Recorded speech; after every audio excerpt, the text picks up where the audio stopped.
Hey everybody, welcome to another episode of Working on the Dad Pod. As always, I'm Ethan, and this is Alex. Let's get to work. Alex, how you doing this week? What's going on? I'm doing pretty well. We are in the process of it's a big moment in the Bryant household. We are in the process of completely revamping the kids' room. So Funsies. that involves we're getting rid of furniture, getting new furniture, putting painting the walls, Mm-hmm. whole big thing. It's going to look awesome. I think when we're done, and all the credit to that goes to my wife. But really, what we're doing, my daughter is still up on. I mentioned in our last episode, my daughter is with her grandparents on Cape Cod. She's still up there, and our goal is to have it done by the time she gets back. Because what we're Nice. trying to do is, my son is still sleeping in a crib in our room. For those that don't know, or maybe I haven't mentioned it before, whatever, we live in a 2-bedroom house, 4 people, 2 bedrooms. So the kids are going to be sharing a room until we either decide to renovate the house or move. And totally fine. But we wanted to do this project as a way to transition my son into the room Mm-hmm. because the room has been decorated the exact same way. We bought our house when my wife was 7 months pregnant. This Mm-hmm. room has been the exact same way since the moment my daughter was born. It's been her room, it's been her space, it's been her stuff. We're changing out the covers on the bed.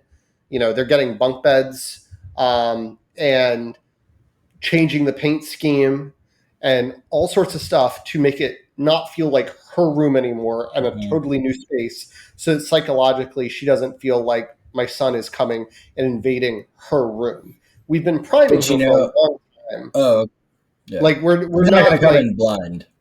no, she's not going to be surprised that he's moving in. We've been priming her, but we wanted this as sort of another psychological step so she didn't feel quite as much ownership of the space. My wife even went so far as to consult her on the design of the room and picking Mm-hmm. out some of the options. And sort of like we were talking about in our food episode, like, hey, do you want X or Y? Like it was like my wife pre-selected the option. She's not like whatever you want.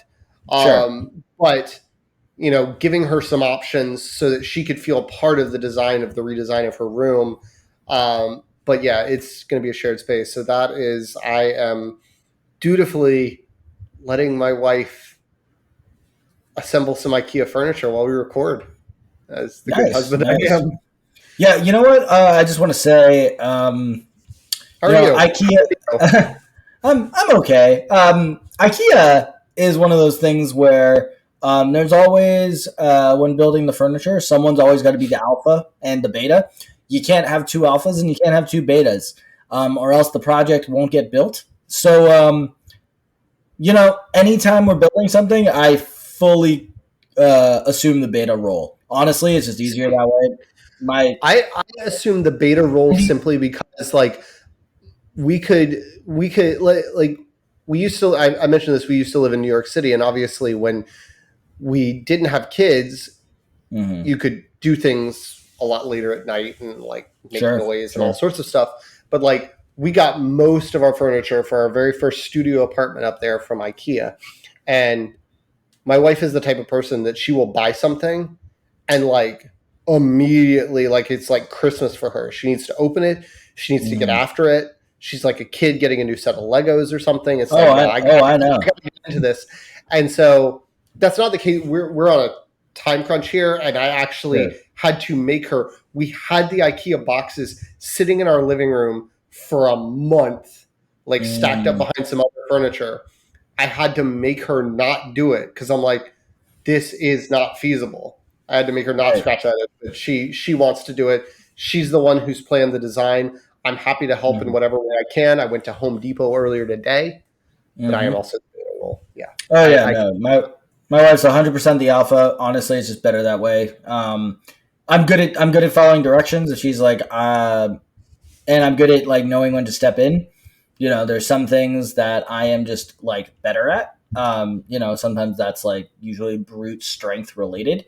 Um, Basically, the IKEA furniture equipment of like opening a pickle jar is like my role. But yeah, so Godspeed, man. That's Sure. good. Sure. Good luck. Good luck. So is that a high? Is that a low? Or do you got something you want to No, add? we'll go into wins and losses. So my win for this week is I had mentioned last week in my losses that my daughter had sort of run away to a neighbor's house to play with a friend. But Hmm. my win is she's still up there with my in-laws, and every day we're seeing photos of her Hmm. from up there. And she consistently, my in-laws live near the beach, but the Cape Cod beach up there is like really like rocky and shelly. It's not like a nice Florida beach or the beaches I grew up going to in North Carolina. It's not just like sandy and you walk out on sand into the water and you're in the water. There's a lot of shells, a lot of rocks. It's not super comfortable to walk out into the water. The beach sand is fine, but going into the water is kind of crazy. So there's a pond a few miles away that's a Hmm. swimmable pond that has like a roped off swimming section, and no part of that swimming section comes up to like my chest at most. Right. And Sure. so my daughter could go pretty far out in it and be totally safe. But my win is that she has this innate ability that I hope she never loses. She'll go to this pond and she could go to a playground, go anywhere, and she just makes friends just like that. Nice. For anybody wondering what that loud click was on an audio only version of this, I snapped. But it's just like that. She makes friends. And she's been doing that darn near every day on Ethan's giving me sorority applause right now, but Yes. or slam applause, whatever your Yeah. flavor is there. But yeah, that is my win. Is she just has this innate That's ability to awesome. like go up and just insert herself into a situation. I get pictures of like she's riding other people's boogie boards.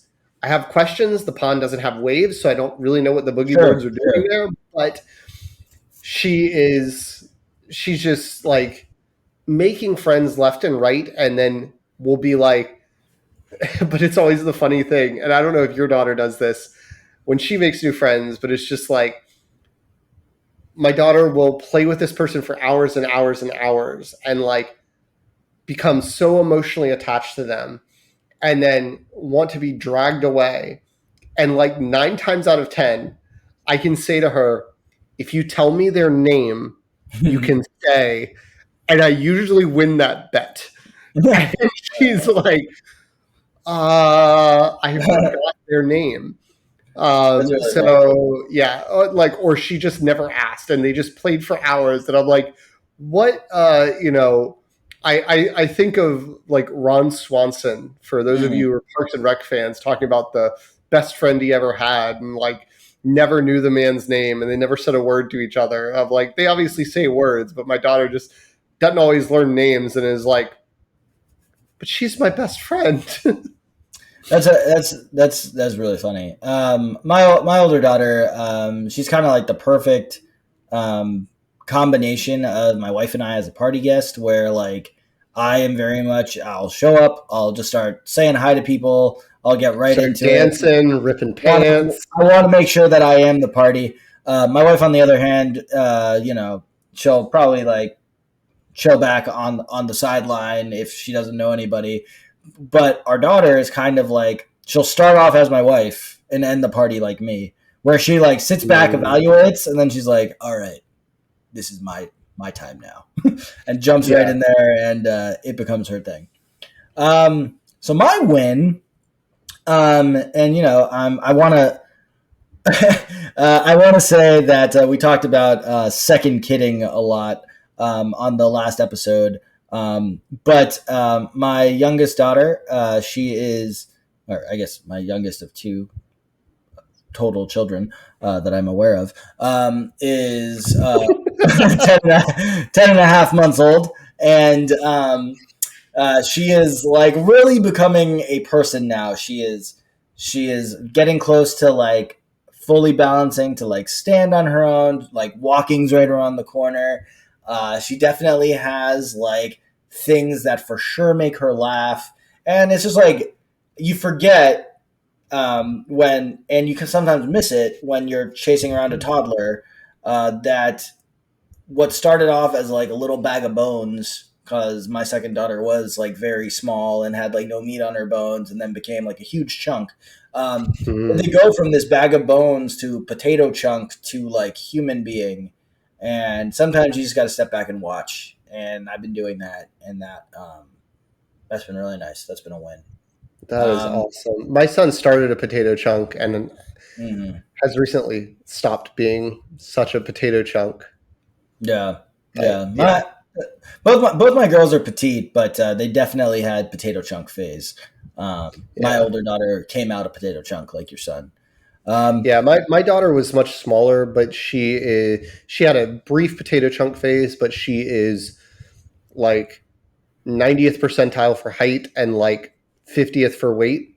So mm, she I want to say she towers over all the kids her age, but she's been playing with some kids that are like 5, 6, 7, and she's not much shorter than she's taller than some of them, and not much shorter than like the 7 year olds. And I'm like, okay, all we're gonna get a right. basketball in your hand pretty soon.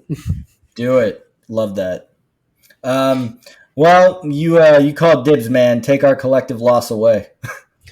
Yeah, so we pre-gamed before the recording of we were brainstorming our losses for this week a little bit, and we to spoil Ethan's a little bit. We both had sick kids earlier Mm, this week, and my loss was my son was at home and he had a fever. He got a fever on Sunday, and but it was one of those fevers that just there wasn't anything else going on. Maybe had a little runny nose, maybe a tiny little cough, but nothing else but a fever. The fever wasn't going up. Fever was staying consistent. It's like 101, 101.1. Maybe it would dip down to 100.8. Wasn't going anywhere. Our only previous experiences with this really have been when my daughter has gotten a UTI.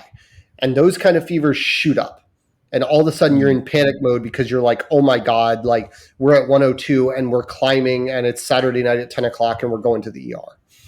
mm, And so we're like, okay, we're going to keep monitoring this. And we're very big on not using fever reducers until or unless we feel it is severely impacting their quality of life, such as like if my daughter is complaining about pain or just like shivering cold from chills or something like that, then yeah, we'll give her something. But there's some benefits to like letting a fever run its course because it's your immune system doing its thing.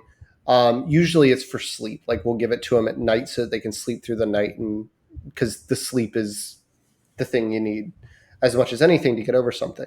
So we had 3 days of this, and my loss is the fact that, as we've talked about in the Super Dad episode, I'm sort of the primary caretaker, is the one with a more flexible schedule.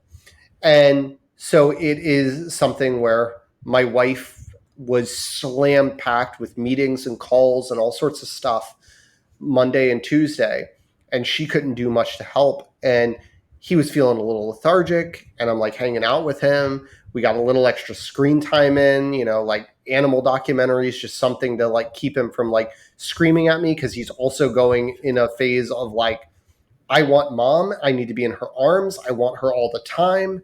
And my wife and I both work from home. So like my wife has to come in from time to time to like get food and do all those things. And like he'd see her and he'd freak out. And like I'd have to like sequester him in the bedroom with the door shut. Right. And it was tough because we had also, before his fever broke, I mentioned the revamping the bedroom. We pulled everything out of their closets. The kids' room is a disaster area where all the toys and play space usually is. So like we have the living room, but we're down a play space, right? And there's some stuff floating around the living room too. Like our house is a disaster zone right now. And so the loss was really like having to be home with him. And he's not at the age where my daughter, she's been sick before, had to stay home from school. Totally get that. but she's the kind of kid that like I can buy myself an hour and a half by putting on a feature film, like clockwork. Like I can give her an art project and buy myself some time. My son's not there. And so it was just a lot of that. And then because he was sort of lethargic, we'd be sitting on the bed watching TV, and we'd be sitting on the bed watching TV because he didn't want to do anything else, or he would just scream at me otherwise. And then he'd started nodding off, and you get 10 minutes here and 10 minutes there. And then he wasn't napping when he was supposed to. We tried to put him down for a nap, and he wasn't doing that. And so then I'm resorting to driving around in the car with him in the back seat, AC blasting because we're in Florida and it's like 97 degrees, just AC blasting. And I've got like my Kindle in the driver's side pocket because I got this plan, right? I got this plan. There's not a lot of parking garages in Stuart, Florida, let me tell you, but there is a free one that doesn't have any gate or anything like that at the hospital that's about 5 minutes away from us. So my plan is like drive around for 20 minutes, make sure he's good and asleep, then pull into the shaded parking garage, and I'll read a book. I did this Monday and Tuesday, and both times I get in there, I'm like reading the same page I was reading yesterday, and he starts waking up. I'm like, all right, got to pull it out and go around again. And so it's been a tough few days. We're recording this on Thursday, and he's been back at school, and we think it's probably roseola is our best guess. He's had some very, very slight potential rashing, but also could just be, we saw it like right after a walk in a stroller. And again, it's super hot here. So it could just be, he was really hot.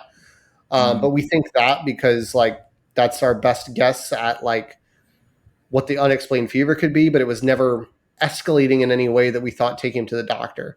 And the most frustrating thing about it is my mom is around, but she didn't want to take care of a kid with a fever, and I get that, and I respect that, and I don't blame her for that.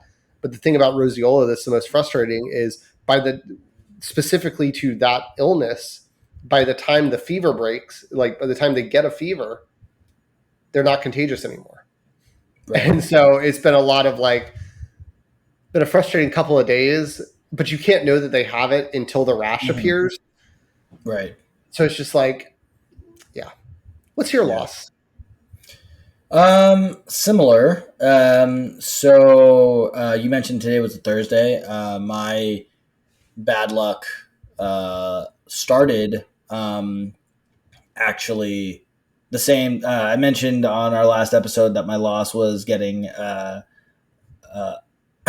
assaulted by a group of kids and youths at the on the Metro platform. But later that night, those TikTokers. Later that night, my daughter was like coughing a lot. My older one, she probably woke up at least once an hour.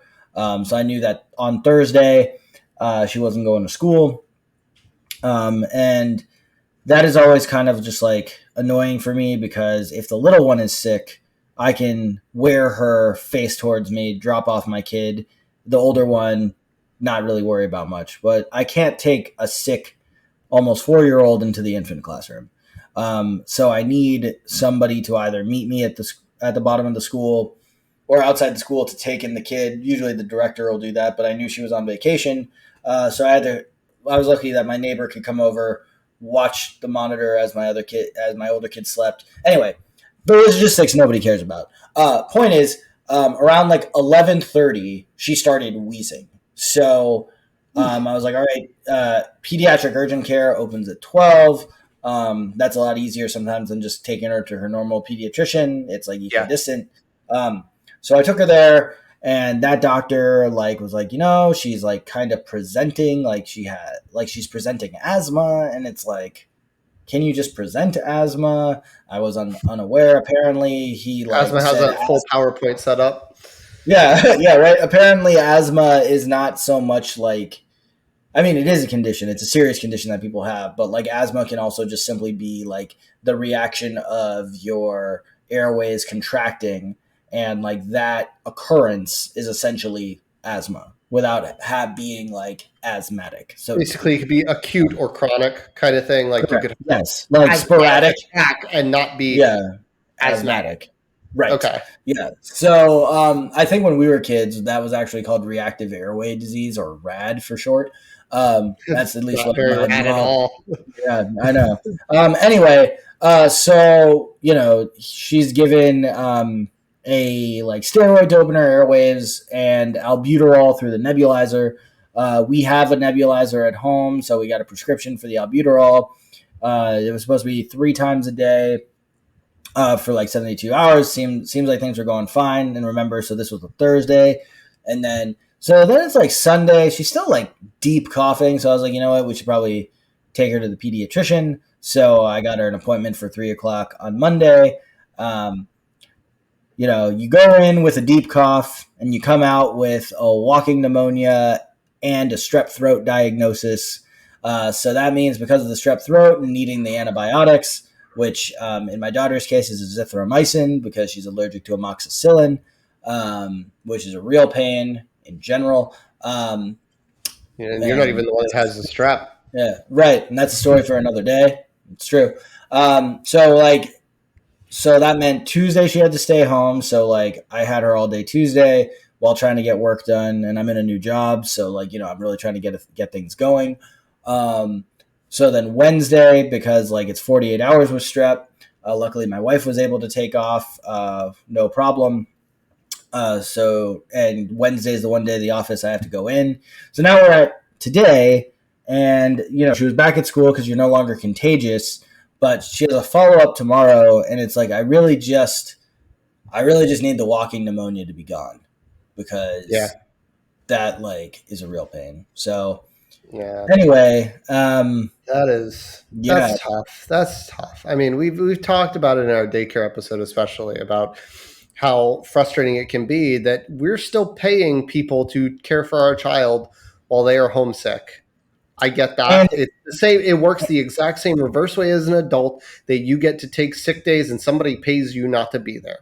Right. Sure. So like, I understand it, but it's also still frustrating as can be when you're trying to be a productive adult, provide for your family, and trying to scrape the thing that super annoys me, and I say this from a position of privilege where I am able to work from home, I'm normally able to work and care for my kid at the same time. There are parents who they know they shouldn't send their kid to daycare, and they do it anyway. And, now my kid catches whatever their kid had.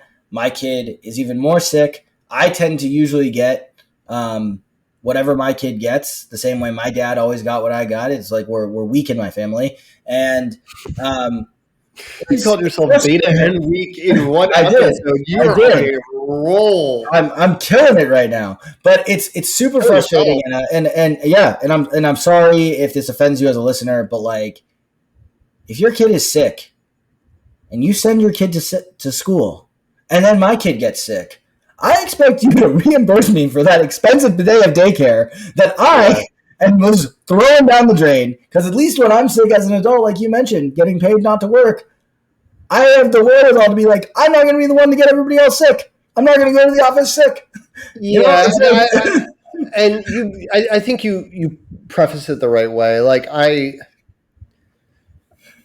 agree with your point on that. Like I am not as passionate about it. I am more compassionate about the issue for a variety of reasons, including but not limited to roseola is not the only in the multitude of childhood illnesses where they can be contagious before they are symptomatic. Sure. Not to mention, you mentioned the privilege aspect. I think there are a lot of like people that I'll use myself as an example. Like I think there are people that are in tougher financial situations than me, but there are people that don't get sick leave. Maybe they have shift work, and it's like you punch a time card in such a way that if you don't punch your time card, you do not get as much money in your paycheck. There is no sick policy. There are plenty of people like that, and they've got to go to work, and they're like, okay, the kid looks a little snotty, but he seems good to go, right? And like the difference could be like if you got a call out of this shift and your boss doesn't like it and your boss is not understanding, you could get fired. Like I think that there are real consequences. I'm not saying that that excuses the behavior. I'm not trying to be an apologist for it, but I also, you talked about, in the daycare episode how you just talked about it now, like how tough it is to just find someone to watch your kid for 15 minutes while you drop your other daughter off. It's like there are people that don't even have those kind of options. So I am compassionate to it. I am more frustrated at the system that makes it so that that is the recourse, the only recourse that people have. But to use myself as an example, like I don't punch a time card or work for somebody else. But the frustration I was having over the last couple of days when my son was sick is if I don't work, I am a contractor, right? I am a web designer contractor. If I don't work, I don't get paid. Right. Or I get paid later because the project takes longer. Or I work late at night and I'm recording this on a lot less sleep than I wish I was because I'm trying to do a bunch of stuff. And obviously I have the privilege of saying, you know what, I'm going to manage what I can. But I was even thrown for a loop of like, okay, if I can condense myself down to the things I absolutely must do and can do in the 90 minutes that he naps, I'll do those. And I didn't even get that. I was driving around town, right? And so I also get it from that perspective of like, if you're not in a position where like you can take, like it can just have huge ramifications. I'm not saying send your kid with the flu. I'm not saying send your kid with a fever. I'm not even saying send your kid. That's not it at all.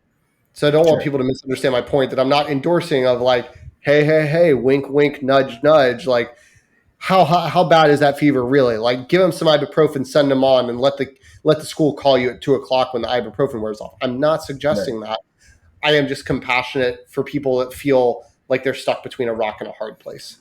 And I get that too. And I'm obviously not serious entirely about saying you reimburse me for the day of preschool that I am no longer using. It's just it can be very frustrating because yes, in my position of privilege, my wife and I are extremely very conscious of like, a very intense sniffle with a fever. We are still COVID testing our kids because we're not going to be the ones that give the rest of the kids COVID. Like we are very big on respecting the fact that other people don't need to have whatever sickness we have. And there are some parents, and I know this for a fact because they've said, well, you're supposed to get like 12 colds in your first year. So like they might as well all get it together. It's like, okay, this isn't like 30 years ago when our parents lined us up and like made us hug when one kid had chicken pox. So you'd deal with the chicken pox at the same time. Yes. My parents, when my younger brother had chicken pox, they made me get them with him so that they could deal with it once. Very different era. But, it's more of the though. Like I'm not. I get the advantage. Your dad's sort of in the position, that I'm in.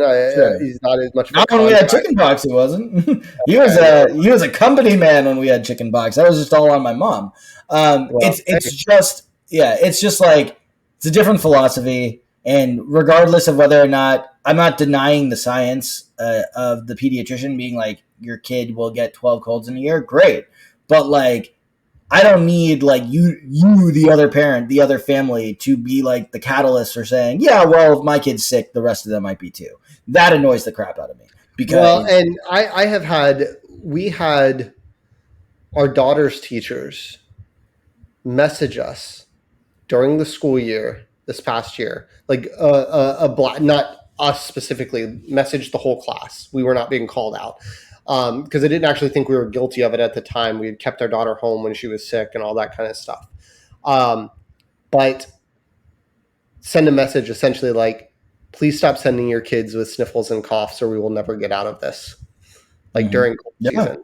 And like having to sort of beg and plead with the parents. And it's also, when we're dipping into, we're still on wins and losses and we got a whole other segment to get to here. So I don't want to turn this into another horrors of daycare thing, but Yeah, I get it. It is tough, and I would guess that 99 times out of 100, if a parent knowingly sends a sick kid, they don't feel good about it.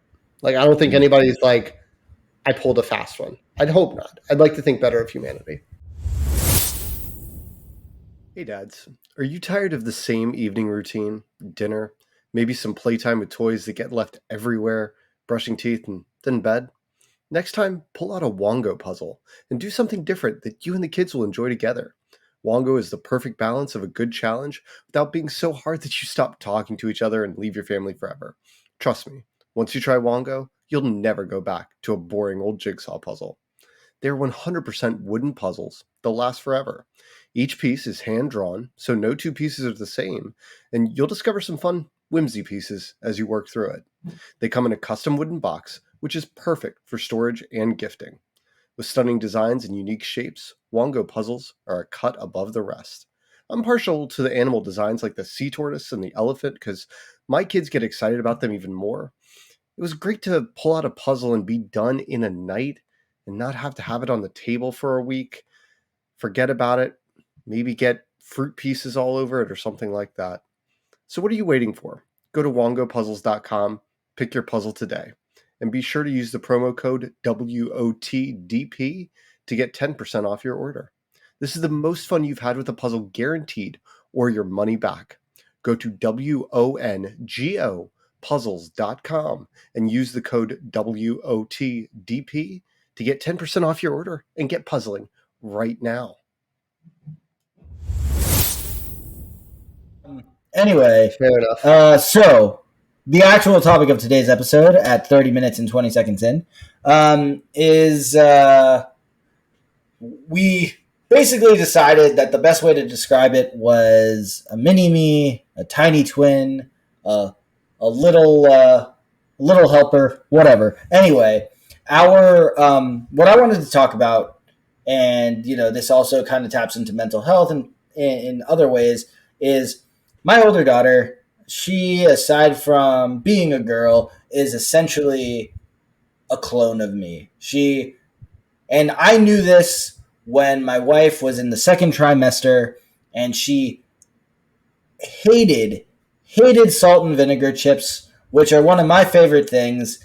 And she came upstairs when I wasn't home, smelled an unopened bag of salt and vinegar chips that I was looking forward to. And when I came home, she, in a half hour, had eaten an entire party-sized bag because little baby likes salt and vinegar. And then that's when I knew that one was mine. There was debate. No, just kidding. Yeah. My wife's extremely faithful, I think. Anyway, but that's when I was very confident that this baby was mine. Yeah, no, this has not been my episode. Anyway, so my oldest daughter, I know, my oldest daughter, she is self-inflicted, man. She is a mini me. And for those of you who didn't see, I just Dr. Evil. There's going to be plenty of gifts. Don't you worry. And sure. One day. Ethan never figures out how to use TikToks. Yeah. So when the problem is, I find myself getting angry when she acts badly because I realized I'm seeing the worst parts of myself being like done to me. And what really makes me struggle with this is that I want her to be a better version of me. I love that she and I are like two peas in a pod and we laugh at the same jokes, and I don't know if that makes her 34 or me 3, but we are best buddies and I love that. But so let's just say somewhere in the middle. Answer, but I don't want to make it more. But it's one of those things where I feel kind of like I fail as a dad because I haven't gotten her to rid herself of my worst qualities. But then again, she's 3.5. There's plenty of time for me to either fix that or screw her up further.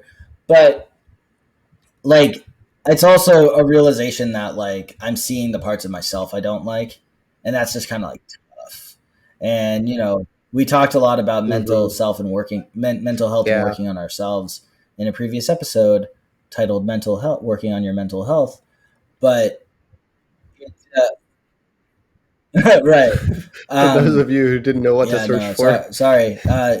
Yeah, I'm having a hard time talking straight because it's still such like a raw emotion, and I actually went through it during as early as bedtime before this episode. Where she just knowingly, well, not knowingly, because like I'd like to give her the benefit of the doubt, but it's like she knows better than how she acted, and I see my own bad decisions in what she was doing, and it's extremely frustrating.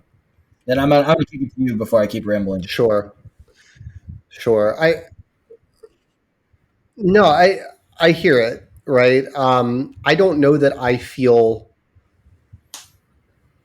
quite as strongly about it, or that it touches as much of a sore spot for me, but it definitely is something that happens. My wife and I have talked about this in a variety of ways about our daughter's personality, right? My son, he's still developing his personality, but his personality right now involves like hiding behind a clear sheet of bubble wrap and playing peekaboo.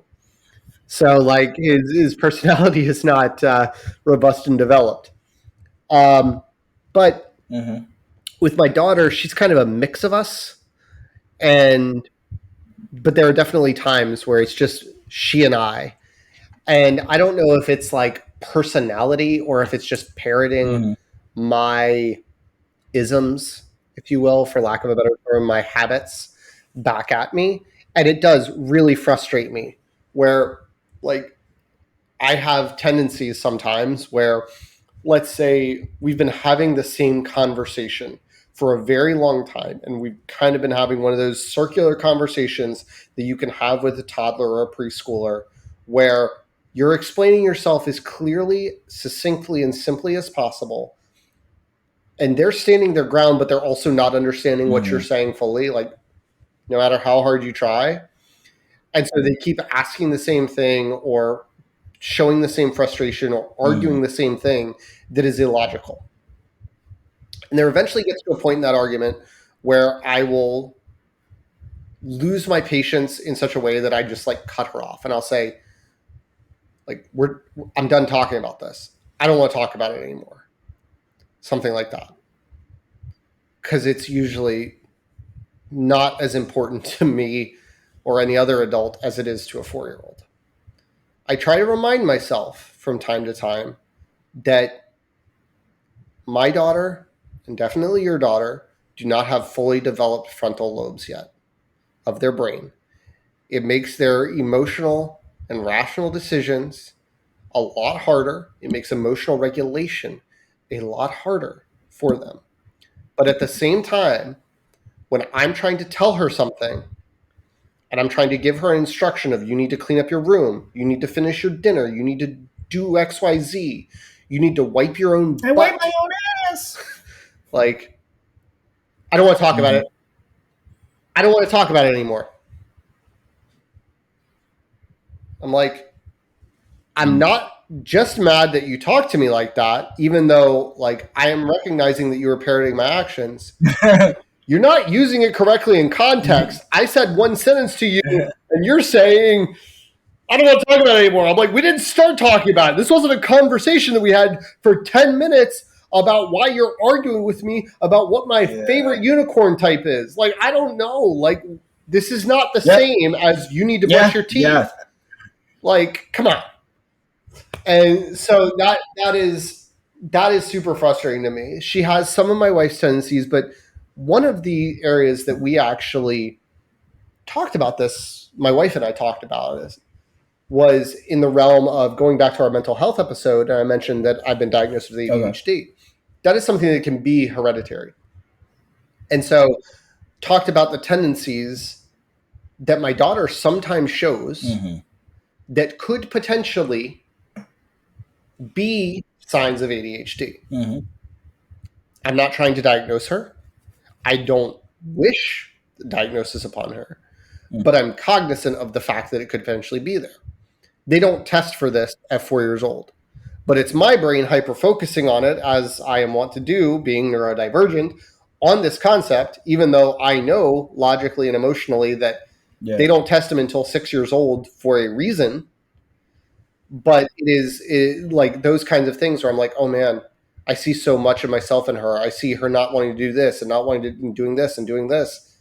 And my wife's like, well, I see this and I see this and I see this. And so, yeah, I mean, what I guess to kick it back to you, do you have any sort of specific examples, I guess, without throwing yourself under the bus again tonight, of what your daughter might do that is a behavior that you're sort of hoping to improve about yourself?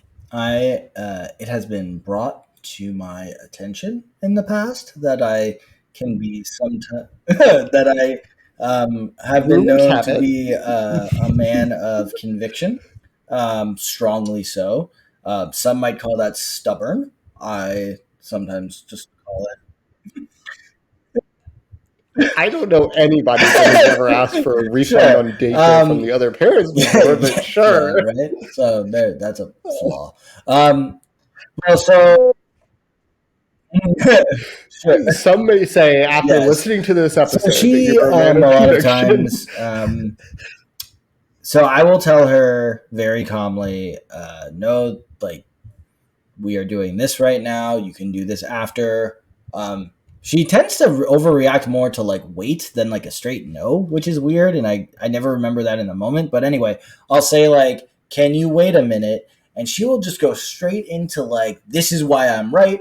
This is why you're wrong. And I'll be like, excuse me. And she'll be like, no, don't say that. I don't like how you're talking to me. And it's like, I am literally like not saying a word right now. And you are just like going off on this like diatribe on me as if like I'm the one who personally offended you. And then I'm just kind of like, oh, fudge, I do that to people. And and it's not because I want to like hurt others' feelings. And, you know, I will say that a lot of my time in therapy has been talking about how I am overly competitive in an argument, and I always have been. My mom and dad used to tell me that I bring a like cannon to a squirt gun fight where, you know, I will just go for like the jugular, the low blow, the like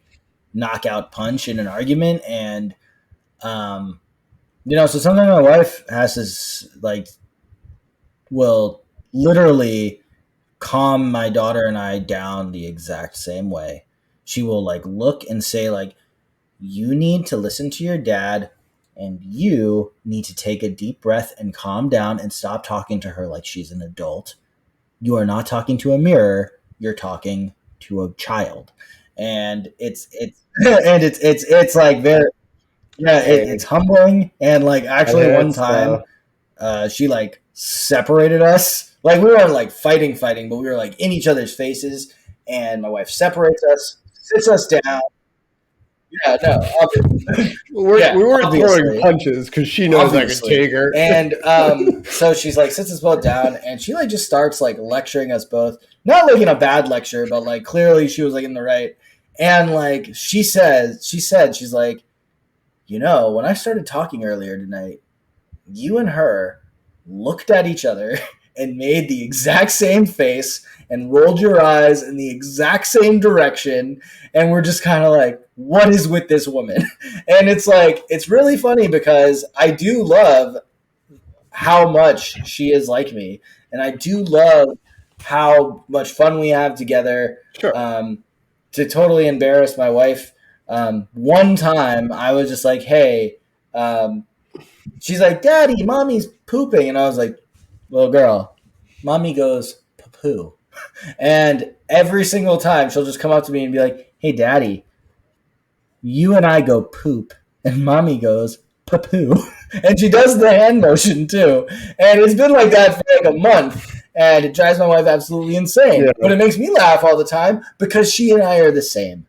But the cost of being the same is that right. She also has my bad habits. And And I guess, Right. I guess like what I appreciate all of you listening to me say tonight is like, this is the self realization that I am maybe not perfect. And I'm seeing that now. And I do want to work. And I do want to work on it. Not for me, but yes. I do want to work on it, not for me, because I'm too far gone. But my daughter can be better, and I just want to do a better job of recognizing or finding a better way to communicate to her why doing something the way I would do it is not always the best, contrary to every other lesson I teach her in life. Yeah, and I think that's the salient point. Like, obviously, this is a little therapeutic. For both of us, I would say more you than me. I think there's a little more. Just, I think it's a product of looking more in the mirror. My daughter has some of my tendencies, some of my interests, some of my things like that. But I think at heart, she's a girly girl. She is a lot like her mom too, and so I don't have to look in the mirror as much when I'm talking to her on a consistent basis. But my wife has definitely had those same conversations with me sometimes. So I think I don't know, put a bow on it, but I think to bring it back to sort of a general thing, I think this is something that we can all utilize, because I don't know how my son or your second daughter are going to turn out personality wise, spitting these kinds of things back at us, especially in arguments, our own habits. But I think it is something that we can learn from, and we can use this as sort of another avenue to mental health of like, if you like the first step, I think it's a big step and different from maybe our parents' generation or people in that generation, to not just like take that feedback from a kid and immediately be like, do as I say, not as I do. Like, I'm the boss, I'm the authority here. I want to do this, I want to do that. Like, I don't care. I'm the adult. I make the rules. Using it as an opportunity to try and be better for your kid, teach them the right way to do things, how to handle themselves. Because I will say, the way my daughter and I have had some like drag out arguments, my wife's probably intervened in a couple of them, but it's not a one-way street. There have been some times where I've had to be like, hey, I got this.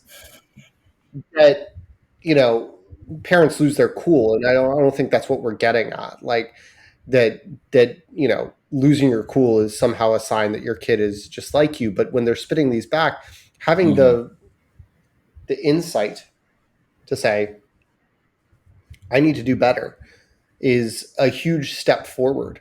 But when my daughter and I have had some of these knockdown dragouts, it's when I have gone to resources. Like, I have started diving in on social media channels into following more parenting things. I have Googled how to handle these things better. It definitely leads to a lot of introspection. And a lot of the things that I talk about on this podcast of ideas I come with have been like me trying to overcome those hurdles, because I recognize that whether or not my daughter's spitting it back at me, like, I have walked out of bedtime sometimes and talked to my wife and just been like, I could have handled that better. I know I could have handled that better because I took a deep breath. I walked out. But I think the next step after recognizing it, I'll say this to put a bow on my thoughts on it. The next step after recognizing that it's a problem is doing something about it.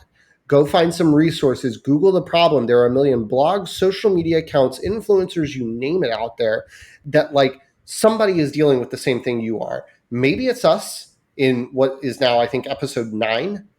Maybe it's us. Maybe it's somebody else, but like, go out there and try to find solutions. If you're struggling with it, leave it in the comments. Leave it in the comments on YouTube.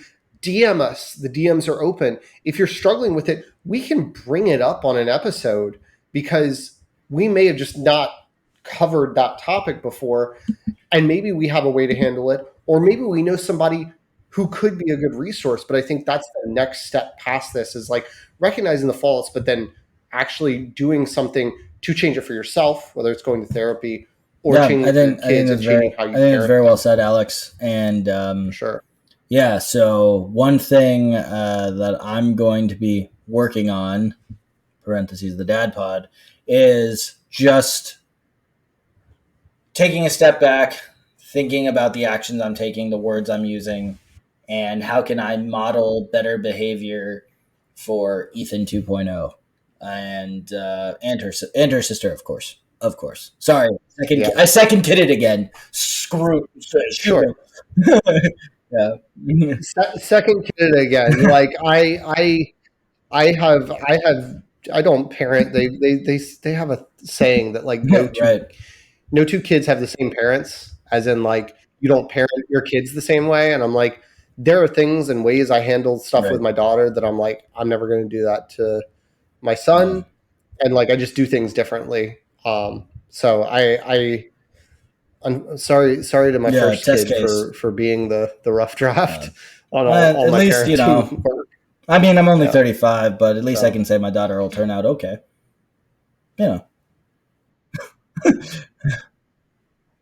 Oh, that's true. Wow, I even olded myself. Wow. Before I go for a full 10 attacks on my own self, you are just. I think we better wrap it before I just knock myself up. Yeah. Working on Ethan's self-confidence. New episode title. All right. Thank you, everybody. All right, guys. Well, I hope you have a week full of self-confidence, and to everybody else out there too. Appreciate it. Bye. All right, guys. See you later. Yes. Thanks for working on the Dad Pod with us. Bye. All right. Thanks for working on the Dad Pod with us. Any resources that we mentioned during the show will be in the show notes. If you have questions, thoughts, or just want to talk with us, the best place is in the comments on YouTube. We're on YouTube, TikTok, Instagram, and Threads at Working on the Dad Pod, and on Twitter at Working on Dad Pod. Following and subscribing is always appreciated. Please rate and review us. That helps get the show to new people. And if you know a dad who would enjoy our show, sharing it with them is a huge help to them and us. Have a great week.